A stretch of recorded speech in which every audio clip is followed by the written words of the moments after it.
In Mark chapter 5, we find a very interesting account from the life of Christ.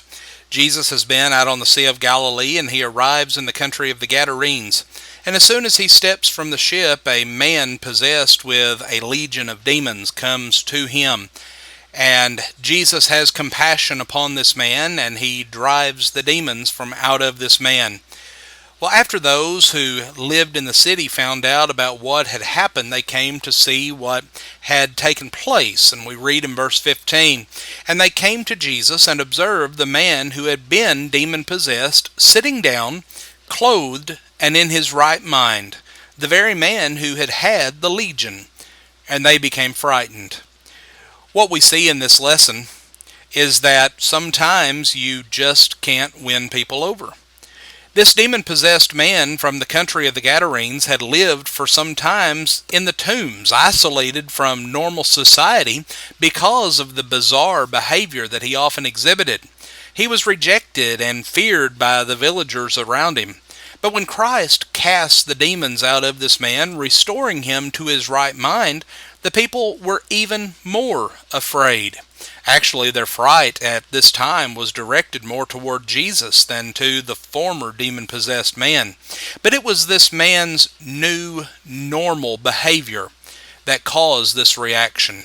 Friends, we have to understand that normal does not always equate to ordinary. In the context of this man's former behavior to which the villagers had become accustomed, finding him in his right mind was something that was alarming. They didn't know how to account for this change, and they feared the power which had made it possible. And we would have expected them to rejoice and be grateful, but they responded with fear and with rejection. But this raises an obvious question. What exactly does it mean to be in one's right mind? How would we define or describe this? Well, the story referred to in Mark 5 does not give us much information, but it does offer some suggestions to us. First, this demon-possessed man, once he was restored to a right mind, he displayed a calmness and self-control. He was sitting, he was dressed, and he was acting rationally. This suggests the process of thought and logic. Previously, the legion did all of the thinking for him, and his actions were the result of demonic prompting. They were illogical, unpredictable, and destructive. But after his encounter with Jesus, he came into control of his own mind, and he became able to regulate his behavior. Second, his right mind prompted him to gratitude and to acts of service. It's natural and right for one who has been blessed to respond with thanksgiving, often expressed as the urge to do something for the one who helped. Ingratitude is something that is unnatural, although it is quite common, in that it does not react logically or appropriately to one's situation. Jesus redirected the healed man's impulse to a more productive target, that of his own village, but approved of this man's intentions, as we read in Mark 5 and verse 19. And then third, we find that his right mind enabled this man to change his behavior to that which was helpful to himself and to his community. This very phrase, right mind, evokes the thought of righteousness. And this is a fundamental characteristic of God, and is one that Jesus came to teach believers to acquire in Titus 2 verses 11 and 12. A right mind leads one to righteous conduct.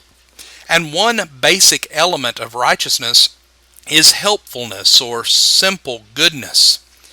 In his letter to Titus, Paul contrasts the harmful, unproductive results of false teaching with the wholesome helpfulness of the righteous.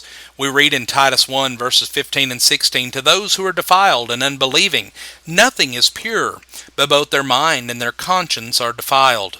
They profess to know God, but by their deeds they deny Him, being detestable and disobedient and worthless of any good deed." And then in the next chapter, Titus 2 and verse 15, And continuing to Titus 3 and verse 2, it says, "These things speak and exhort and reprove with all authority. Let no one disregard you. Remind them to be subject to rulers, to authorities, to be obedient, to be ready to every good deed, to malign no one, to be uncontentious, gentle, showing every consideration for all men." Friends, being in one's right mind is to be closer to God and to share in the elements of His nature. Mankind, we understand, was created in the image of God, as we read in Genesis 1, verses 26 and 27. But sin separates and alienates us from our Creator. And like this demon-possessed man of old, when evil no longer dwells within us, we find us longing for God's company. And that is truly what it means to be in our right mind. Friends, we thank you for joining us for our program today. We hope that you have a blessed day and a wonderful weekend ahead.